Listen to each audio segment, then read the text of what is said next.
So while your audio and video is loading, hopefully you can hear me. And my name is Emily Brown. I am marketing manager with MCI USA. Really glad to have you guys with us today. And also really glad to have our speakers, Carrie and Jenny. They're going to be presenting today on mission and management and how to engage volunteers and board members in revenue generation. So if you're not here for that, you're at the wrong webinar, but you're welcome to stay. We'd love to have you. I'm just going to do some quick housekeeping notes really quickly. We are recording this webinar. So the recording will be sent out to all of our registrants after the webinar has been completed. So you can look for that in your inbox. Feel free to share it with anyone who you think would find the information valuable. Additionally, we are going to be taking questions throughout the session. So we'll try to be pretty active in the chat and make sure that we get to any questions that you have or ideas or recommendations that you want to share with the group as well. Feel free to put those in the chat. So again, we're really happy to have you with us. And without further ado, I'm going to turn it over to Carrie and Jenny. Welcome, everybody. Great to see you today. Wonderful to see a few cameras on and to be able to see some of the people that are joining us today. I am thrilled to have Jenny and I talk about mission and management. And I love that this isn't one or the other. It's how you bring these two things together. Let's start by making sure chat function is working for everybody. When you think about a salesperson or when you think about sales, put into the chat the first thing that comes into your head. It could be a word, it could be a meme, but when you think about sales, what do you think about? I know from years of interviewing salespeople, occasionally you'll have people that say, I think about that car salesman and that picture I have from them from the 1980s. Or I had somebody say to me a few weeks ago, I think about the person that's in the mall at the kiosk trying to track me down and get me to stop to try that hand lotion. What is it you think of when you're going sales? Who is that person? So apparently we must have some very smart people on our webinar today.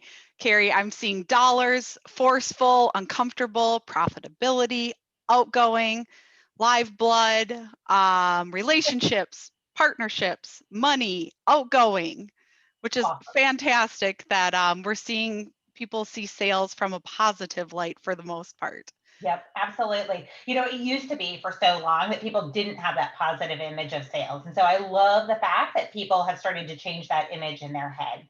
You know, for us today, we're going to spend a little bit of time talking about how the concepts of revenue come together for both staff leadership and then board and volunteer leadership.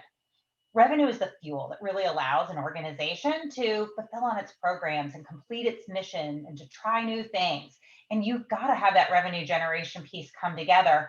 But quite frankly, when you've got both professional staff and volunteers working together, you need some clarity on the roles and responsibilities that each one of those individuals are going to have to make it successful. So Jenny and I today will talk about 4 specific ideas that I think any organization can use that can really help make that revenue picture successful, both for the staff and the volunteer leadership.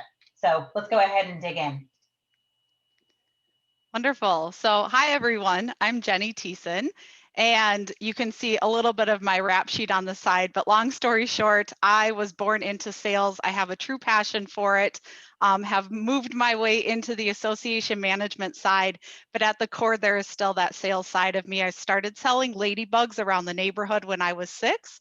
Yep, the little live creatures, and you name it, I sold it. Love a good old cold call, knocking door to door. Doesn't really happen that much anymore. And all the way through college and into my professional career. So sales is truly a passion and at the core of who I am. So went into hotel sales, CVB sales. So, and then of course, from the volunteer side, which you'll hear a little bit more about as we move through the webinar. So Carrie, I'll turn it over to you. Great, thank you. You know, for me, I've been doing sales work for a really long time, but one of the first things that I had a chance to sell in my professional career were small garden window ads. They were $125 a piece, or you could buy 4 for a slightly discounted price. And there was so much that I learned in those early days of being able to try to sell something small that had a fun, catchy name and to be able to try to grow it from there, grow garden window. I love the creative side of sales and how you can take a problem and find a way to solve it, try to generate revenue around that. Jenny, I've always loved the story about you and the ladybugs when you were 6. My daughter tried to create an opportunity to sell a lot of things at a yard sale, and she had put tax prices on all of the pricing with the hopes that she could just actually pocket more money for herself out of selling her Barbies. I had to explain taxes to her. Hey, it's a good lesson to learn, right? That's right. All right, so let's get started. Yeah, so we're talking today, of course, about this mission and management. And moving through my sales career, I did some training for hotel general managers, which typically do not have a background in sales. They are very operational based. And so I would come from this approach saying, let me help you, help me. And really, this is that intersection too with your volunteers. So finding that way and it coming from the approach of the relationship side of things. It's not that pushy, smarmy salesperson coming at you. It's let's work together to find out how we can work together for you to help our association or our organization, but also help you and your business and your company as well. So I have worked with volunteers in many different capacities, starting out in committee work and then moving my way up to a board of directors role, into a presidency role, and then actually flipping and coming onto the staff side and overseeing hundreds of volunteers for chapter leaders, and then also leading a staff team and overseeing an international organization. So many different capacities on that volunteer side of things. And truly at the end of the day, if I had to sum up, when I think of the word volunteer, I think passion. And gosh, what better when you've got passionate people who are passionate and who know your organization? They are your key to success in sales. It's just making sure that they know how to do it. So we're going to dive into that a little bit more today. Great. So the 4 things we're going to talk about today: prospect identification and where and how your volunteer leadership can help you. Really having ambassadors within your organization and that relationship building component of it. The third item that we'll touch on is how your volunteer leaders just bring such a unique voice to any sales effort and outreach, and where and how they can be best used to help you. And the last piece is ensuring that you've got strategy that aligns with both what your professional staff is trying to accomplish, as well as your volunteer leaders, and how we bring that all together. So those are the 4 items we'll cover today. Let's start with what I consider to be the low-hanging fruit, the thing that you can start doing immediately to have impact on sales and revenue. So one of the best things we can do with an organization when we're working with those volunteers and board members is to start understanding what are the products and services, professional products and services that they are using. Who are the salespeople that are calling on them, trying to get their time and attention? And how are those people leads for the sales team to be working and developing? I think part of it is that I often talk to groups who say, no, look, we're just going to use our volunteer leaders to really try to develop that revenue. We have some inbound leads and we'll let them work those inbound leads. It's just not the highest and best use of their time, their talent, and what they can do, right? And so if you can turn your volunteer group into lead generation for your sales team, you're really then going to help to accelerate that sales process. And so they've got a unique lens to be able to do that for you. Wonderful. Well, building on that, of course, is relationship building. So when I switched from the previous career in hospitality or in hotel and DMO sales and marketing into the association side of things, my vision and my mission statement was I want to be part of the association that is the easiest to work for. I'm sure many of us have been in different capacities where things get complicated. I have a mentor of mine who said that is one of the best things about working with associations is that it's entrepreneurial and sky's the limit. But unfortunately, that can also complicate things. So how do we make it easy for our volunteers to be able to set up the association and the organization for success? So as Carrie had mentioned, it's really working together with your sales team and with your volunteers. So giving them the tools. I say tools for your tool belt. I'm always pulling out my tools for my tool belt. And how do we line our volunteers up for success? You know, one great example is writing out the email for them, making sure that the volunteers know what the sales team is doing. What is that value proposition? How are they selling the association? And also in return, how do the volunteers talk about the association? So it's really a give and take from both sides of the volunteer leaders and also from the staff side of things. So another example, besides having an email teed up, is just making sure that you are communicating the sales process. I think it is so important for people to understand where things are at, because it might spur another idea of who you could partner with, who might give you more ideas. And I think right now, especially during this pandemic, I think is a great example. I've worked on a couple of organizations where you know, our industries were pretty much decimated by this pandemic. And so there was this fear of asking people to partner. And the reality of it is there are some businesses out there right now that are booming, i.e. Zoom, which we're all on right now because of the pandemic. And so how do we leverage those partnerships, going back to that, let me help you help me? How do we partner together and make sure we're elevating to get that business? So Wonderful. You know, the next place where your board members or your volunteer leaders can really serve a unique and valuable role is when they are the voice of the industry and they help to, quite frankly, elevate some of the work that your sales team is doing.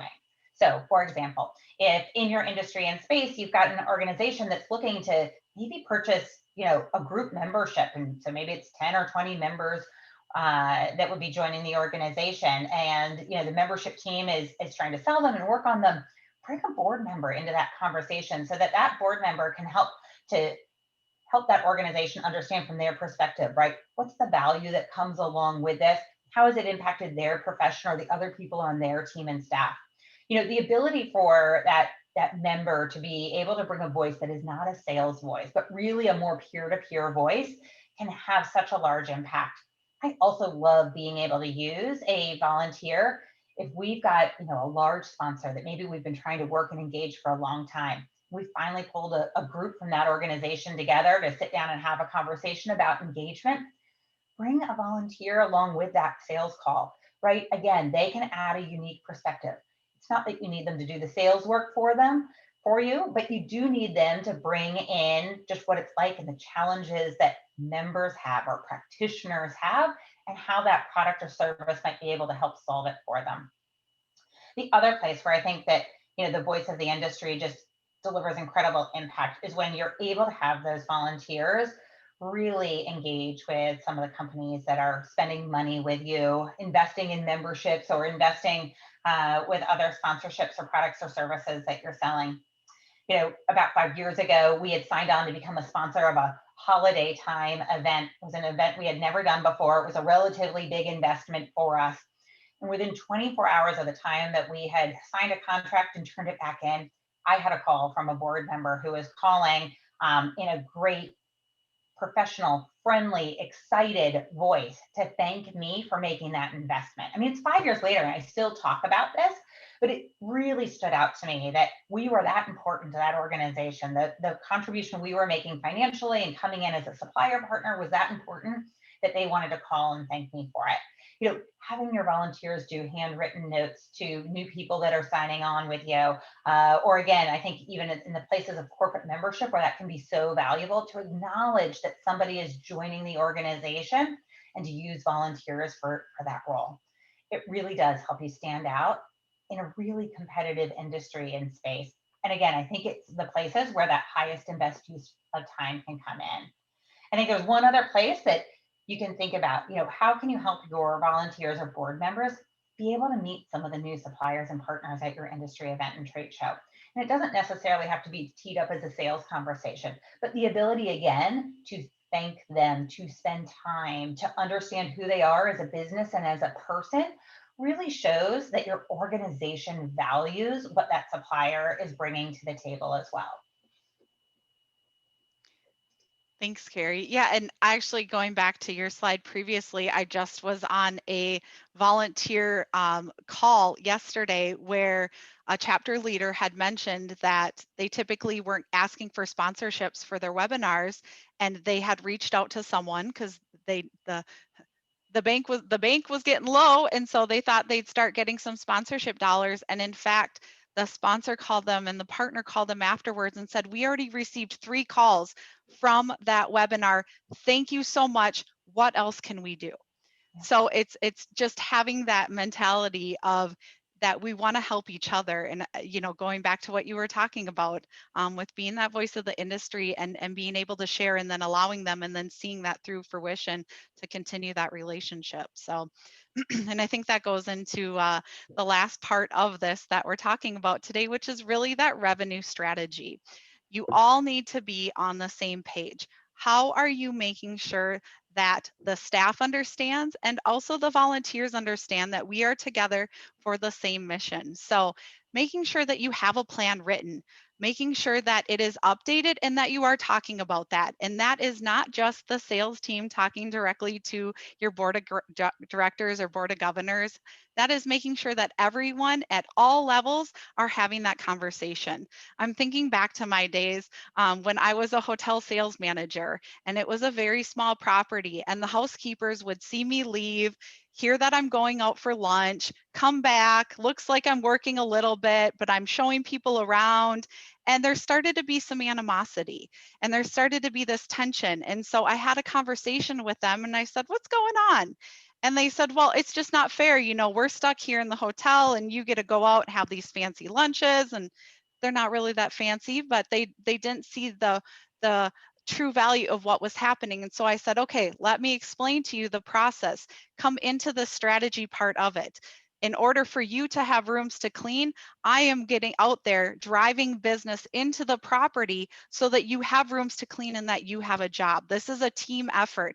And then once that person gets here, we need to make sure that they are taken care of. So the front desk is welcoming them, that the room is clean. So it truly is a holistic process, but it's not a conversation you always have.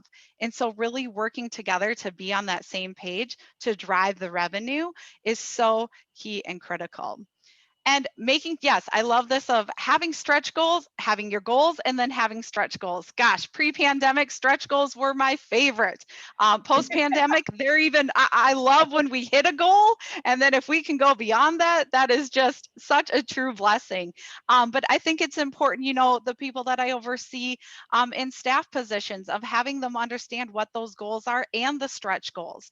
The more that we can continue to drive and have that mentality of not, okay, yep, we've met everything, yay, let's party and celebrate. Yes, let's have a short celebration, but let's keep going. Let's make sure that our organization is set up for continued success.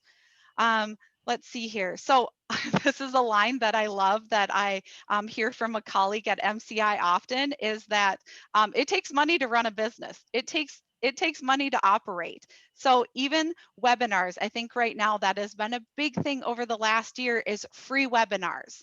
Oh, yes, it was great at first. However, what a super simple way, especially if your organization is membership based, to add value. If you're operating or working with a board of directors or a board of governors that is just challenged and struggled with charging for webinars, a real simple way to drive that revenue strategy is to say, okay, let's make it free for members and let's charge our non-members. That is a very, very simple way to add some revenue to the bottom line. And it also helps the membership and shows that true value of what a membership is. Now, if you've got a group of volunteers that are absolutely charged, they see the value in it, great. Then you leverage, what is that value, making sure that you're maximizing who is on there. People will pay for good quality education regardless. And I think that is something during this pandemic that I like to remind volunteers of often is that this is a time that many people are reinvesting in their future. So a free webinar, and of course this one's free, but a free webinar is just that. You know, I'm sure many of us have seen that we get 2, 3, 4, 500 registrations and then maybe have 100 people show. I know myself, I click on several webinars because I just want to be able to listen post. But there's many webinars where you want that engagement, you want people to attend it. So making sure that the value is there. If you've got quality education and good nuggets that people can take away, people will pay. One example that I love of this was a local chapter of an association it's typically an in-person event, but because of the pandemic and where they're located, they are on lockdown still. And they had their keynote speaker that they bring in every year. They typically charge about $50 for attendees to attend in person. So they know that this is a valuable person, and they made it free. And they had 200 people attend the webinar, and they said, gosh, if we would have charged $5, think of the money that we could have had to our bottom line to secure the success of our chapter. So making sure that you're having that mentality of where is it that we can find and drive revenue. Also with that, if you are having challenges with your association, in that revenue strategy is bringing examples. When Carrie and I were preparing for this webinar and talking through this, that was one of the ideas that she gave me, is write it out on paper. Show what that value is. Show if we're doing webinars twice a month and our average is 200 attendees, gosh, if we charged and we even got 50 people on, that's revenue, and that is wonderful for helping drive the success of our organization moving into the future. So I think I love it. Small change does have a big impact. You know, using that $5 example, 500 times $5 times $200, my 13-year-old could do it off the bat, but that can be a lot of money that can help continue that success. You know, it's funny, Jenny, I talked to an organization just the other day, and they said, you know, one of the changes we have to make is that we've got to start increasing our pricing on things. This organization hadn't increased any of its pricing, right, for membership or education or registration for events in nearly 10 years.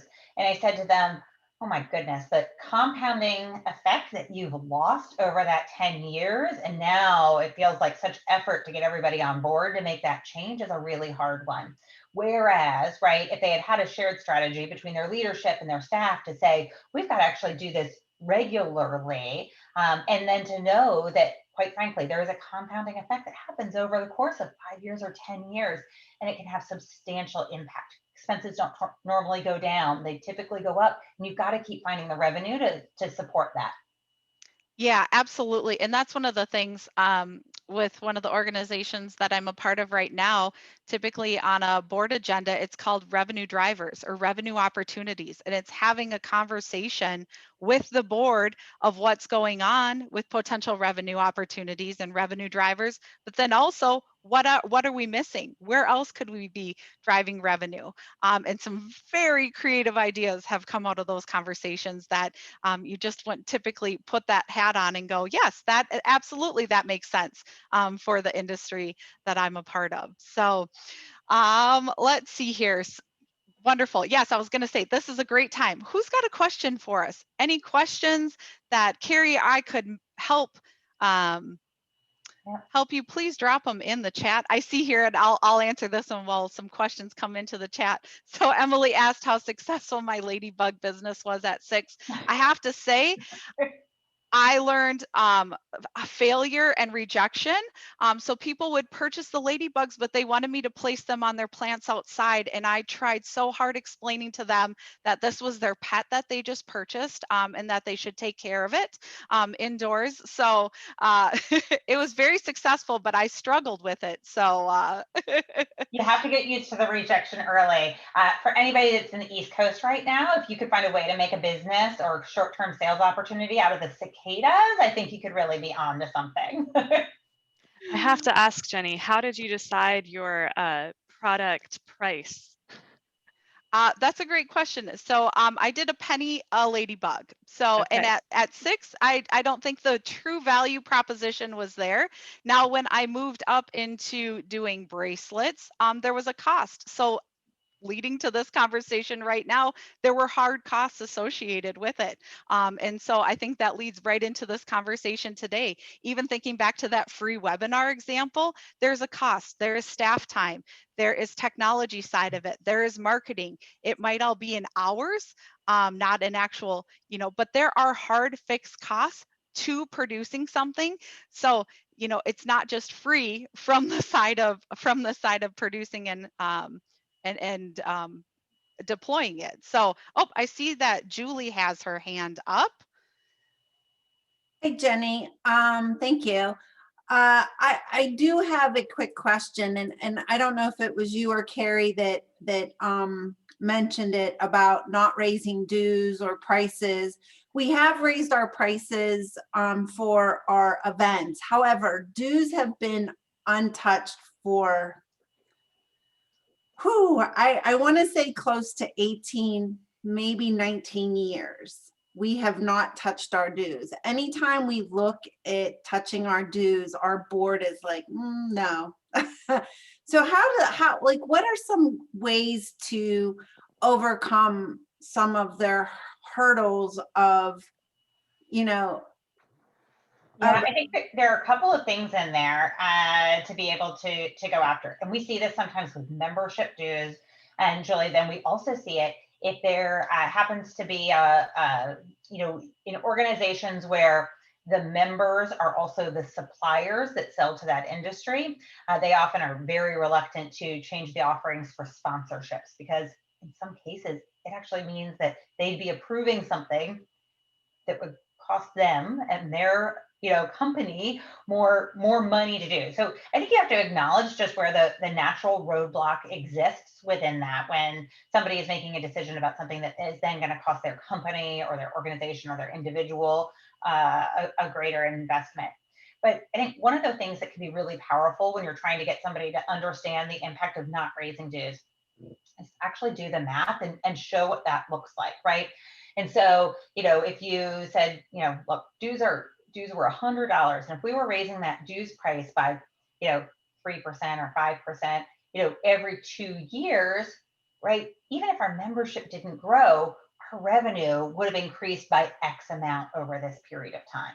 And I think when people understand that they potentially left $500,000 of revenue on the table, that they realize then, even as board members, that they've got a stewardship to the organization and its future, and that comes through things like the dues that need to be paid.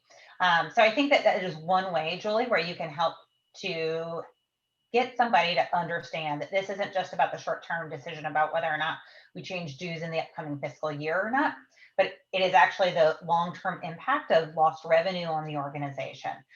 Quite frankly, if you are missing out on that opportunity over, I think in your example, you said 18 years.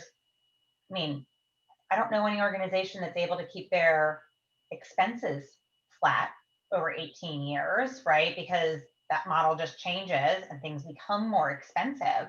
And so then if you can't keep that expenses flat, you then are just going to decrease the amount of net revenue that's impacting the association every single year. It really puts it at long-term risk for overall organizational health. Yeah, I think, one thing too that I just love being a part of MCI is leveraging and giving examples and sharing. So I find it easier to go back to my volunteer boards with examples of other associations, same industry and then other industries. I think it's very helpful when you are able to leverage and share and say, gosh, I couldn't find any other associations. I reached out to 30 different ones and we could not find one that hasn't raised their member dues in 18 years, and having some examples and even being able to share some examples where this was a very reluctant organization, but here's what they did and here's the successes that they had out of it. Really leveraging your connections. Yeah, and I think to that point, your value proposition as an organization isn't going to be well defined if it is built on the fact that we haven't changed dues in a very long time, right? That, the fact that you're one of the least expensive or that you haven't changed your dues structure, I don't actually think that increases your value to the individual member in any way, shape, or form. And Yeah. Carrie, I'll just, oh, go ahead, Julie. I know we've changed like our value proposition quite drastically through our offerings and other non-revenue dues type of generation, which is where we make up that difference. But our dues have just continued to be like the same over, like I said, the last 18, maybe 19 years. And yeah, it's just a struggle for them to understand why we need to change that. And I struggle, you know, just explaining to them the reasoning behind that. But like we have done analyses of what other associations like SFPE are working on as well, like other engineering societies, and we're right in the middle. And it just seems, I don't mean to generalize, but it's going to sound that way. And I do apologize if I offend anybody, but like our engineers seem to be on the more frugal side. And it's just like, oh, that's a lot of money. Like we don't pay that, you know, our chapter dues are $25. And it's just like, wow, okay. So it's just trying to message it or help them understand the difference. Yeah. I think one thing that I have noticed with board of directors, board of governors, who when the several of the members of that group come up through ranks of, say, chapters or other volunteer committees, their hat still is in, or their mentality is still coming up through those committees, and setting and defining and having that volunteer understand that they are now part of the overall large strategic for operating this business or this organization, and having them understand that their role is shifted. You know, I wear the two different hats from the chapter side and also from the true business operations side, and it's even a hat I have to switch between. And so making sure that that group understands that they are there, they have a responsibility to keep this organization going into the future, and having that mentality and hat on. Julie, I hope that helps a little bit. Thanks. Great Emily, question. any other questions that we have coming in? Yeah, we had one talking about when you're, you know, choosing or identifying volunteers to assist with the revenue generation process. What's the ideal volunteer profile in order to really be an asset to growing revenue? Ooh, I'll take that question. That's a great one. My gut says anyone who is passionate about your is passionate about your organization and your association. So, and it can even be those people who may have a negative passion, because if you can help them understand, because you know what, if they have pain points, I guarantee you that others do too. So how can we turn those pain points into some potential revenue? There are so many different opportunities. So it doesn't always have to be that bubbly, outgoing person. It can also be those negative Nellies. We can learn a lot through them to be able to help drive revenue for our association. So I think bottom line, that ideal volunteer profile are those true cheerleaders. But they can also be the cheerleaders that aren't necessarily the yay, that are also giving you great feedback and great feedback to how to be able to grow. Oh, there's a couple coming in here. Yeah, Emily, I'll let you. I was going to say, as a follow-up to that question, have you ever had volunteers overstep and overpromise? And in that, can you give maybe one or two tips on how to handle volunteers who may have taken an extra step in their passion? Absolutely. And I think that's one thing I have seen a lot from overseeing volunteers is, you know, there are passionate volunteers who do overstep. And so it's, as the leader of that volunteer, really taking a step back, because they might have a great idea. So it's not, this is how we always did it, so no, shame on you. It's, you know what, let's work together. Tell me your thoughts. Let's see if there are creative ways. Being agile and being pliable is so important right now. And especially in a volunteer role, this is where people want to try new things. I always I always say, just because your day job you do membership for something does not mean that you want to do membership for the association. You might want to try meeting planning. That's where volunteers love to be able to test new skill sets, but they also need some coaching along the way. So it's not coming from a place of shame. It's coming from a place of how can we learn? What is it that you were thinking of? And let's try to work together. And you know what? If you need to fall on your sword and say, gosh, that's just not going to work for us right now, but tell us, how can we work together? Try to create those opportunities. Yeah. So I think the most important thing as a volunteer, that many volunteers leave because they don't know what their role is. So I think if we can even get ahead of that too, and teeing them up with those tools that we talked about earlier, just helps set them up for success.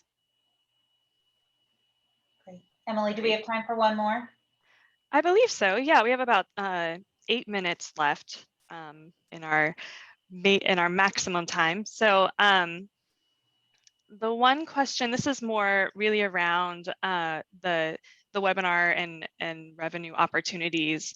How would you message or communicate the idea that you've been offering free content for so long, and then all of a sudden you decide to charge for that? And then also, do you believe that Zoom fatigue is going to draw people away from webinars, or do you think that that's something that's going to continue into the future? Yeah, Carrie, if you're all right with me jumping in on this. So I actually saw this from an association, and it was so heartfelt, the messaging that came out when they shifted from being free to charging, and they were very transparent. And they said, here's the deal. We didn't think we'd be in this. We're in this together. We have had engagement, over 150 people on a weekly webinar. We have had engagement. You've connected with us, and we're coming to the point where our business dollars are draining because there's still costs to operating our business. You have supported us for so many years.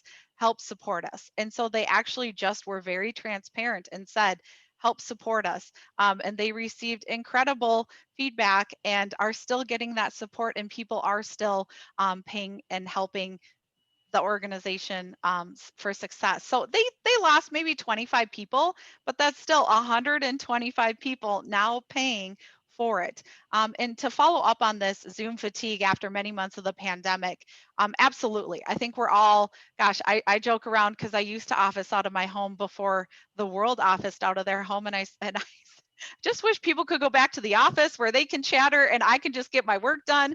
But now we're on all these Zoom calls all day, and there is a fatigue to it. But I do think that there is an opportunity. I've sat in on several conferences and webinars that say that virtual is here to stay. It's finding that mix of in-person and virtual when we do get back, because there have been great opportunities for people to engage that maybe couldn't get to a luncheon or couldn't get to a conference. So it's finding that balance of, maybe one month it's something virtual, and then the next month it's in person. So there absolutely it's going to be a balance, but I will say that I do think that this really shoved all of us into the virtual world really quickly, and we're used to it now. So I think it is here to stay. Yeah, I would add one other thing to that, and I wholeheartedly agree. It is here to stay, and I think there is Zoom fatigue. It means that organizations are going to have to compete more than ever for quality of content that they're producing, right? And so, people will sign up or people will pay if what you're delivering has value to them. And remember that your volunteer leaders can be a huge asset to you in that way as well, right? What's the content that they think that they can't live without? What's the content that's really going to help them be more effective in their job? What's the content that's going to help them take their professional skills to the next level? And I think that's really where associations need to think through. If this is a permanent part of learning and education, if this is going to be a permanent part of our revenue model, then how do we ensure that we've got the quality content needed to really stand out in the marketplace and not just to compete kind of at a 101 level in terms of what we're offering. All right. This has been great. I think it's time for us to head into our close and our wrap up of all of our time here together. Wonderful. So one of the things that I like to say often is the reason why people don't volunteer was because they were never asked. And that is the same thing for sales. It is that you're not asking. So first off, you need to ask your volunteers to put on that sales hat and to give them the tools to be able to leverage and to be able to sell. Make it easy for them and ask them. Then and then having your volunteers ask their colleagues.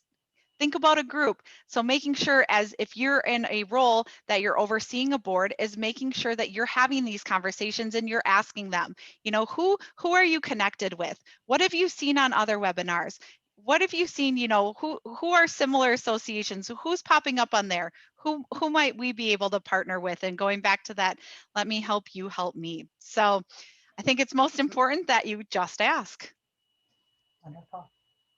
So yeah. Sorry, go ahead, Jenny. No. So thanks everyone for joining us today. Of course, both Carrie and I are available to have conversations offline if you need to.